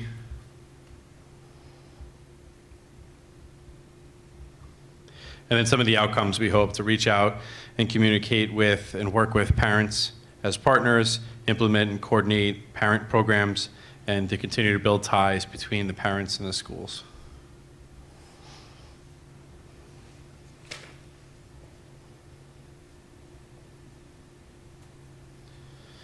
So some of the things from a board perspective that we would like to do is to have opportunities to discuss the effectiveness and allocation of Title I resources during open board meetings. So this is something that we could put on the agenda periodically throughout the year, discuss where allocations are currently taking place, discuss the benefits and weaknesses of those programs, and then to have conversations about how to best utilize future Title I funds. And then again, partnering with the PTA, the Education Foundation, the Teachers Association, and the CSEA, and involving them within these decisions as well. So that's sort of a high-level overview of this new but newly required plan in order to receive policy, in order to receive Title I funds. Do we have any, are any of these things available in languages other than English? Or like, can we have a meeting, say with Spanish speaking, if we have a Spanish speaking person, just so that parents whose English is not their first language don't feel like they can't follow or don't understand? Or do we not have enough of those student families that would benefit from that? We have not yet had. The document itself can be translated once it's posted onto the website. Okay. It can be automatically translated into a variety of languages. We have not had a parent engagement evening specifically geared toward those parents. I don't know how many we get, but it's something we could certainly maybe RSVP and say, if this is a need, let us know, and we'll make sure we have someone there. There's certainly opportunities for us to explore how to engage all parents and not let language be a barrier. Well, I know like an ESL person might reach out to those parents of kids who are, you know, maybe, and who might be hesitant otherwise to come because they're not sure what questions to ask or how to ask them. And we used to have a SEPTA, which we don't have anymore, Special Education PTA, because the PTA takes all children now. But I know sometimes parents of students with special needs also might need a meeting more geared towards how they can work with their children. Or navigate the system. Yeah. Right. So, I just, know, Laura, you make a good point. Our ENL numbers have gone up in the last 15 years. They've tripled from, 15, 20 so years ago. So maybe we do need, like at the start of a back-to-school night, have a 6 to 7 welcome night for those parents where it's presented in if it's one language in particular, I don't know if it is, but primarily, you build it into some of the already existing. and sometimes Activities. if a teacher reaches out, rather than just from the district, they might be more comfortable responding and coming in. I'm just, Well, as I'm reading this policy, and I know we have recently negotiated a contract, casual, as much connection-building activities with parents as possible. I'd love to look at having some community outreach evenings built into our contract, like an orientation to have fifth grade parents, welcome fourth grade parents, and those kinds of things. Have that built in so that there's more opportunity for those. And we do have an ENL parent night in the works. Okay, good. Yep. Great. okay. So this is the first reading. First reading? Correct? Yes. Correct. So if there's any other feedback along the way, certainly pass it along. We'll make sure it's integrated into the document before it's shared for a second reading. Thank you. And now for the grand finale. Mrs. Parmley, did you get your marching orders? Just the green, the one, yeah, that one. Okay, so I know everybody got the overview of the proposed resolutions for the NYSBA conference. There's one bylaw amendment, there's a bunch of proposed resolutions that are recommended for adoption, and there's also 6 that are proposed not recommended for adoption. And that document looks like this, that's just the summary. But in your email where this would appear, there's also, and Maureen brought some copies today of the whole, the rationale for each resolution, as well as the NYSBA rationale for why they do not recommend those things. So I don't need to go through all 26, but did anybody have any questions or concerns? All of them pretty much are supported by the Westchester School Boards Association, even the ones that are not recommended for adoption. Westchester Putnam School Boards Association is supporting the not recommendation. So they're supporting them They're as. also not recommended. They're also agreeing not to recommending. recommend. The only one where there's a question, because the group viewed it as an unfunded mandate, is the requirement that local school districts continue to make determinations as to the substantial equivalency of education delivered in non-public schools. So that's the only one where they say they're opposed, because, and I personally am opposed, but I didn't know if anybody had any other, because I would vote opposed unless it's number 7, unless somebody has a reason why I should not. I want to find the detail. I think it would be a huge cost, and not only a monetary cost, but a political, public relations nightmare. So, anyway, so I will vote opposed to that unless somebody here can tell me why I should support it. Okay, It's if also you, too if you vague. read over it and you come to any that you have questions or concerns, please, feel free to email me and I'll take your, because I will listen at when I go in as a delegate, each district will present theirs, and there's a lot of discussion about people jump up and support, people oppose, and they talk, and I'll have to listen and make a decision. Basically, I'm gonna stick with what's recommended, but if I hear something that, like, wow, I didn't think of that, I might think differently, so, anyway. Did I read, I can't find it now, of course. There is a resolution here, looking for action to make,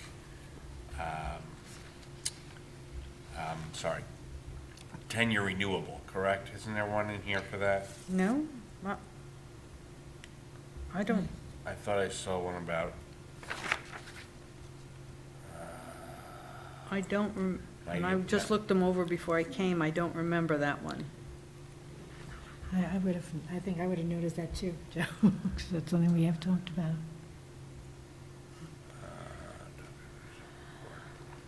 I just, That makes I swear I saw something.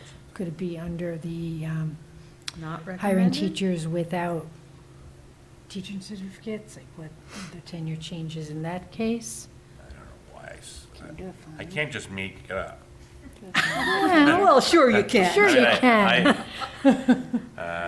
Let's see, speed zone cameras, limit on BOCES, superintendent, But that's a summary document. Let me look at the regular thing. Hold on. restraining orders, prohibiting no. Definition of child safety zones, vape products. Resolve the New York State Board, no, that's not it.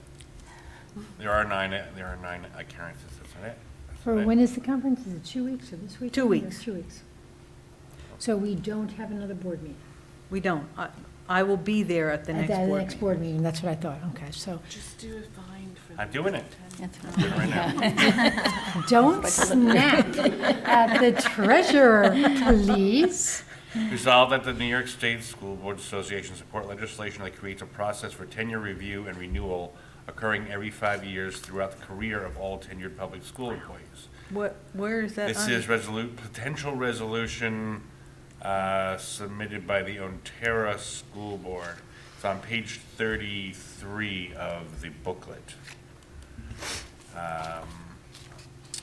This process will include student, parent, and colleague feedback, will not be driven by test scores, is intended to be instructive, not punitive.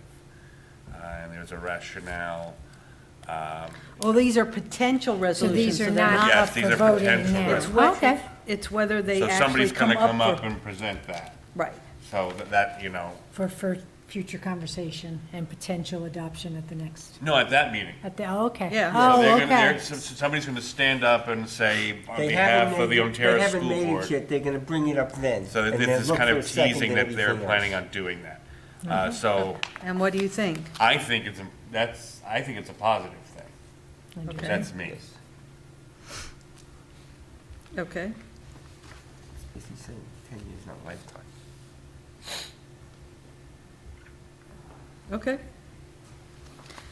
See, I Yeah. did read it. I found it I did found it read in it. like the appendix. did. Not you having did. a Okay. moment. Yeah, I have to say I would support that as well. Okay. I have to be recertified every 3 years as a fundraiser. I mean, come on, who am I hurting? Right. Well, yeah. And most of the ones that they're not recommending are because either they're too vague or they're Right. not clear It's not enough that the for. idea behind them Right. are not Right. right, it's just, Or there's already something, so they feel that something's already in place that takes care of it. Right, or there's a broad principle that's stated, and this is more picayune, and they don't think that, the details flesh and they don't out. want the state to tell you that this is now the law. They want districts to be able to solve some of those, make some of those personal decisions, so, for what works for their I do district. remember going to one meeting and there was this one school district that had like 8 of them. And they Yeah. just kept coming up, and it's all, you could tell it's just all micro issues they would deal with And- in a personal bit. When you read over it and you think, now, I wonder what happened in that Right. district this year. So, okay, all right, sounds good. Great. Okay. Moving on, is there, for the superintendent's report, Dr. Luft. Thank you. Okay, thank you. So I had mentioned earlier, prior to the board meeting tonight, we had a listening hour. We had several parents attend, so I just wanted to cover some of the topics we spoke about. We spoke a lot about the transition to middle school from 4th grade into 5th grade. Several of the parents that were here just had students within that grade level, and sort of that conversation organically began. I told them my story when I was horrified when I walked into the middle school as a 6th grader a long time ago and was completely lost within that rectangle somehow. But I think we sometimes underestimate what that transition is for students who, some started in elementary school at 4 years old. They get a chance to sort of experience the elementary school a wing at a time. They're walked to locations, to specials and things of such. And then when they get to the middle school and when they're all of a sudden on their own, it can be overwhelming for many students. So we spoke a lot about the things we put in place, changes we've made to 5th and 6th grade over the last couple of years, reinstituting the pods, and really sort of carrying that elementary school model to some extent into the middle school while still releasing responsibility and providing opportunities for students to grow while they're there. We talked a little bit about really reaffirming our belief that when we combine the middle school and high school bus runs, that there would be a moderation effect of the high school students on the middle school students on the bus. I think certainly our discipline data from the buses have told us that. And then a parent had shared a very personal story of where their own child was maybe not being as safe as could be on the bus, and had a 10th grader come up and say, "Stop." And Dude. they stopped. We talked a lot about social emotional health and wellness. I mean, I think that's probably the #1 item on everyone's priority list. Ms. Fistretta spoke a little bit about our partnership with Cove Care at the elementary school and the middle school. We have someone from Cove Care coming in to work with students around making healthy choices, about really maintaining good social and emotional health at an age-appropriate way. So I know that Ms. Fistretta and the principals have been working with the specialists from Cove Care, and that's something that's going to be kicking off At the end of this month, yes. at the end of this month. And I also wanted to note that the high school is having 2 full days of a workshop for 11th and 12th graders that includes assemblies and small group instruction and small group discussions around social and emotional health. We spoke a little bit about the anonymous alert system. Some of the parents had a question about the system, how it works, so we talked a little bit about that. And then we finished up the meeting talking a little bit about the facilities project, the logistics, and the phasing, and what that'll look and feel like for middle school students as that work is happening. So I just wanted to cover a couple of things. I had a slide that was, computer died. So we had several students recognized by NYSSBA for being area, all state.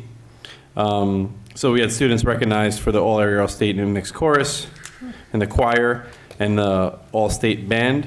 I'll make sure this slide with everyone's name is shared. And it's truly a testament to the students, their hard work, and the dedication of their teachers that work with these students for many extra hours to bring them to this level. And again, I wanted to acknowledge this level of achievement of the students. I want to congratulate the new inductees for the Mu Alpha Theta Math Honor Society. TV's got a mind of its own. We recently celebrated our homecoming with the football team, earning their first victory of the school year, 7-6. We had the Education Foundation Colored Run. There's our slide with the students who were recognized. That just went away. And there it goes. It's 15 minutes of flame being taken to a new level. The Color Run is certainly a highlight of the year for many. I know I bring my own 2 boys. Everyone enjoys throwing color on me, even though I wasn't running. But it's a great event, and I know every penny they raise goes directly back to our school. So I wanted to commend all the work that the Education Foundation puts into that event and getting it up and running. And in fact, many of us here either participated as a person throwing color, or in my case, a person who people threw color on. We have some upcoming events. This Friday is our middle school Student of the Month breakfast. We have a flu shot clinic at the middle school and the high school for faculty and students. We have 10:15 and 10:16. We have our elementary school and our school math nights. PSATs are coming up on Saturday, 10:19. We have DOT is holding a meeting for the stakeholders related to the Pudding Street overpass coming up next week, I think on 10:15 in the evening. And then we were actually, I was invited as a representative of the school district to the groundbreaking ceremony the afternoon of 10:16 to say a little something about what this overpass will mean for our school and for the safety of our students. So I will be there at that meeting talking a little bit about the safe way to get over the Taconic with school buses full of many kids. Are you saying they're actually breaking ground on the 16th? Like, or they're doing the shovel thing on the 16th? I assume it's the shovel thing. I was recently, me, Dave Spittle, and Mike Koenig did sort of a tour of that, figuring out what our transportation plan is going to be for Roaring Brook while it's closed. There's different phases of that work, but there will be a point in which the crossover of the Taconic will be closed to us. So I wanted sort of a first-hand view of what the road, so sort of it's a back way out of Roaring Brook down to, Pudding Street? no, just another name for it. It eventually comes back out on Pisco Hollow Road, but there's another road that connects to it first. But it comes out to Pisco Hollow Road almost on 301. It's a significant detour and a fairly windy road for our buses. So we actually have a great partnership with the town.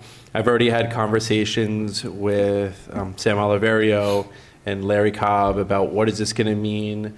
We'll have future conversations just during our drive. We sort of made a list of things that we wanted to make sure to follow up with the town. Like, for example, our highway department's going to have to use that same road to access Roaring Brook to plow. So we would like to coordinate with them to sort of be able to follow the plows up into that development to make sure that the roads are clear.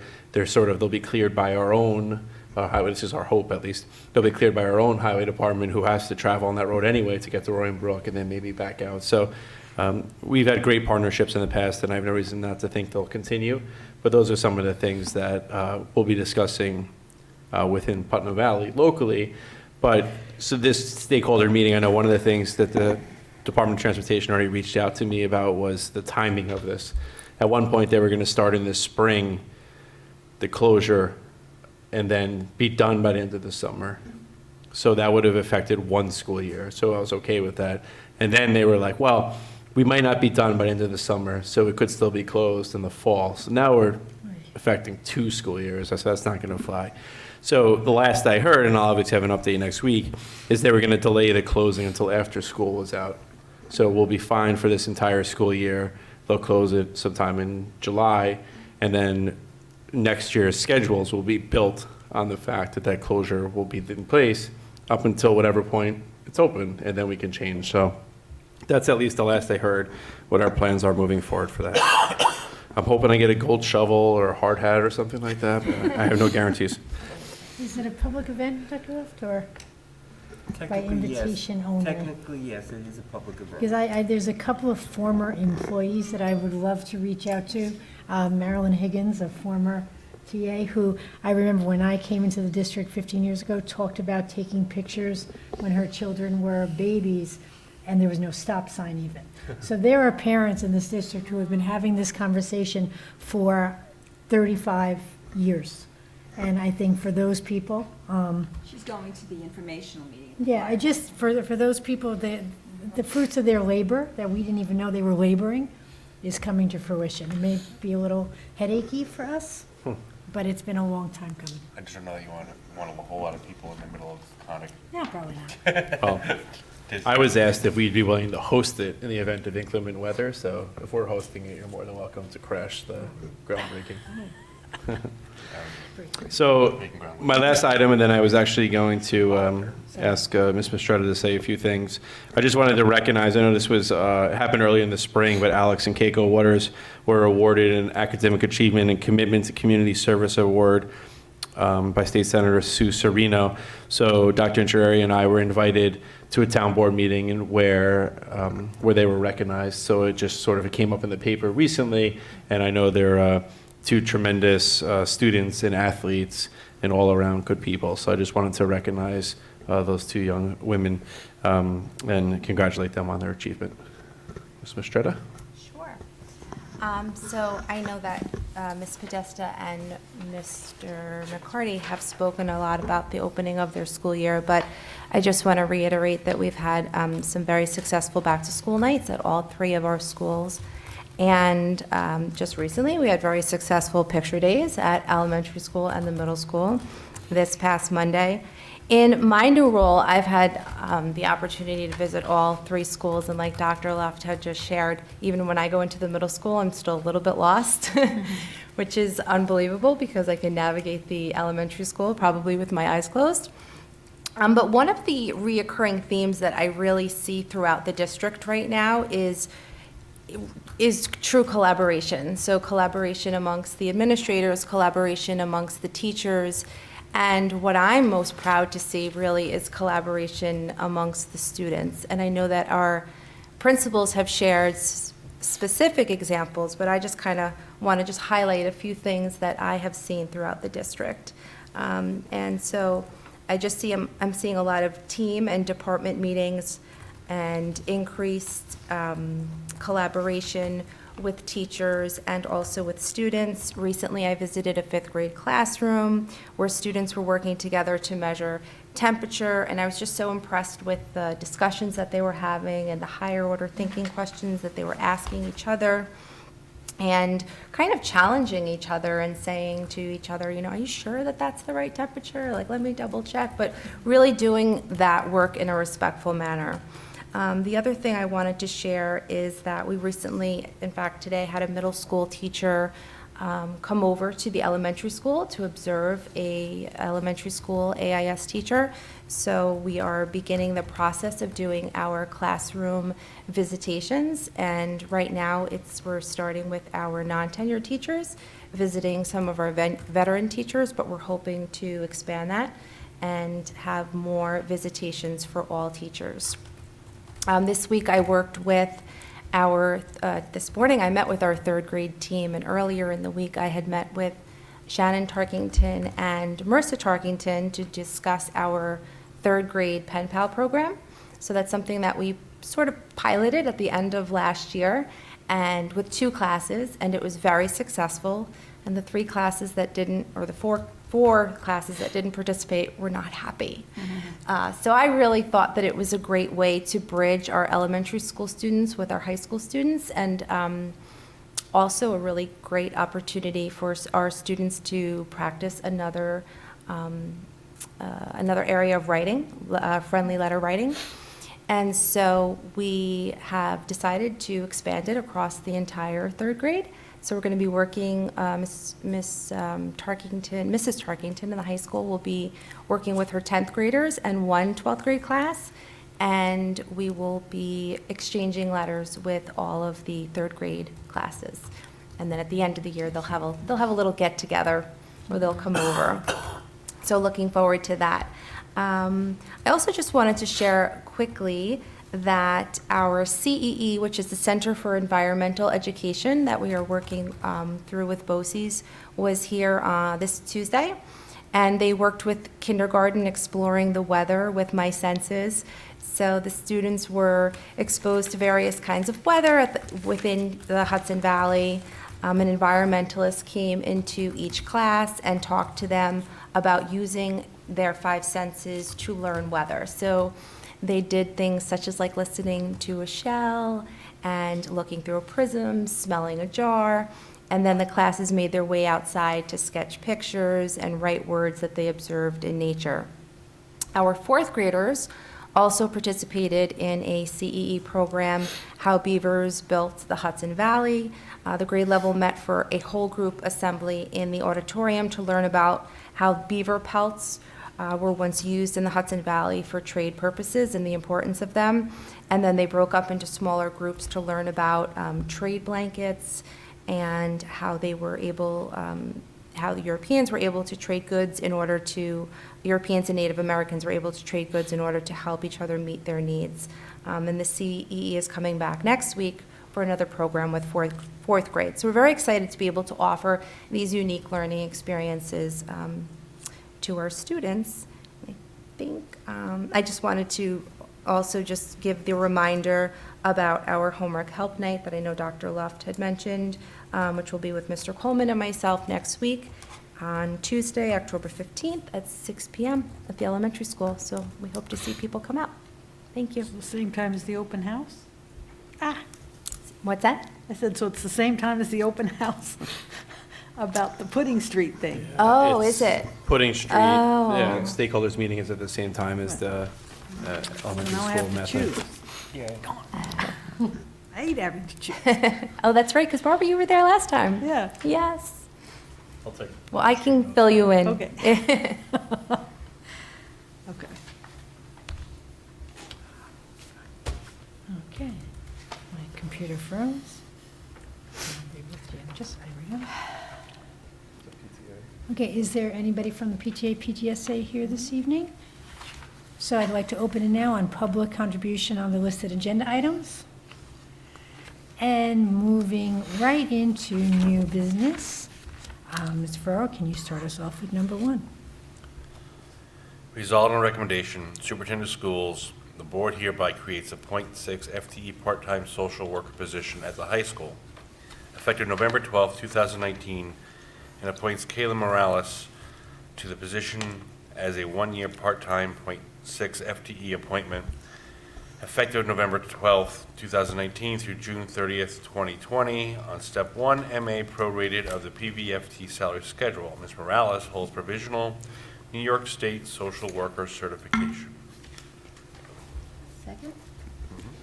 Second? Questions or comments? I just want to clarify, this position is replacing the position that we typically contracted out through Cove Care.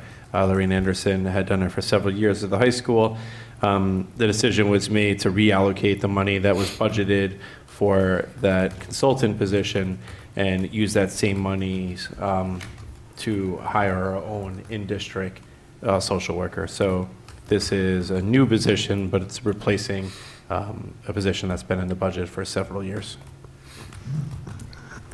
All in favor? Aye. Number 2. Resolved on recommendation of the superintendent of schools to appoint the resignation, to accept the resignation of Asunta Sadana, a teaching assistant from the district, effective October 10th, 2019, as per document number 84-20, attached to the agenda and official minutes of this meeting. Second? Questions or comments? All in favor? Aye. Number 3. Resolved on recommendation of the superintendent of schools to approve the second reading of policy 5151, homeless children, document number 81/20, and the first reading of policy 1900, parent and family engagement, document number 86/20, documents attached to the agenda and official minutes of this meeting. Second, Questions or comments? if we vote positively for this, policy 5151 will take effect tonight. So, and we've spoken about that in length now. All in favor? Aye. Number 4. Resolved to accept the fiscal external audit report as presented to the board at this meeting, including extracurricular activity funds completed by PFK O'Connor Davies, the independent auditors for the district, and the district's response/corrective action plan management letter for the fiscal year ending June 2019, as per document 85/20, attached to the agenda and official minutes of this meeting. Second. Questions or comments? All in favor? Aye. Number 5. Resolved on the recommendation of the superintendent of schools to accept the internal audit report completed by Acume Partners and the and the district response corrective action plan management letter on the capital project and construction management audits. Referenced in the official minutes of this meeting as document number 87/20. Second? Questions or comments? All in favor? Aye. Number 6. Resolved that the Board of Education authorizes KG&D, the architects for the district, to submit the district-wide capital improvement project plans for the projects approved by the district voters on December 4th, 2018, to the New York State Department of Education for their approval. Second. Questions or comments? Let's get this party started. All in favor? Aye. Moving on to the consent agenda. Consent agenda item number 1. Resolved to approve the consent agenda, items 2 through 5, as presented to the board at this meeting. Second, Questions or comments? we're approving additional assignments for 5 teachers, and these are like 1 to 2 hours, and it's for 1 or 2 days, where they're working either with special ed children or did some special curriculum work and, or developed some workshops. We're approving a contract with the Ace American Insurance Company for the liability of our storage tank that's underground. We're approving additional clubs and advisory roles at the elementary school. And the clubs are Kids in Character, the Safety Patrol, and the Sustainability Group Club. And finally, we're approving additions to the substitute tutor list. Questions or comments? That was questions or comments? All in favor? Aye. Okay. Opening up the public comment on any topic. And I'd like... Actually, Oh, go ahead. I'm Public sorry, I don't comment. really have a real comment, other than I think play performance is coming up soon. It's in October, at the end of October. Veterans Weekend, right before Veterans Weekend. Okay, so since we Okay. only have 2 more meetings, just getting the word out, I think it's Almost Maine, Yes, it is almost. which, you know, is maybe Dr. Wills will come back and see it. I'm imagining she probably will if she's around. Oh, I bet I just she wanted to let will. everybody know that that's Coming up. that's in the works, and I see that the students are working really hard on those rehearsals as we speak. All right, thank you for that. Anything else from anybody on the board? Barbara, have fun in, is it Rochester. Rochester. I've been there. It's Be nice and warm. It's going to be cold. You never actually have to leave the building. It's fascinating. So you're in an artificial environment for hours and hours at a time.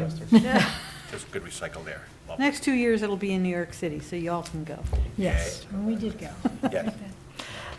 We need to All get right. our students to perform. That would be good. It would be good. So resolved to convene an executive session for 2 matters of collective negotiations pursuant to Article 14 of the Civil Service Law, the Taylor Law, after which time no further business will be conducted. Go ahead. Second. Joe. All in favor? Aye. Good night, everybody. Good night.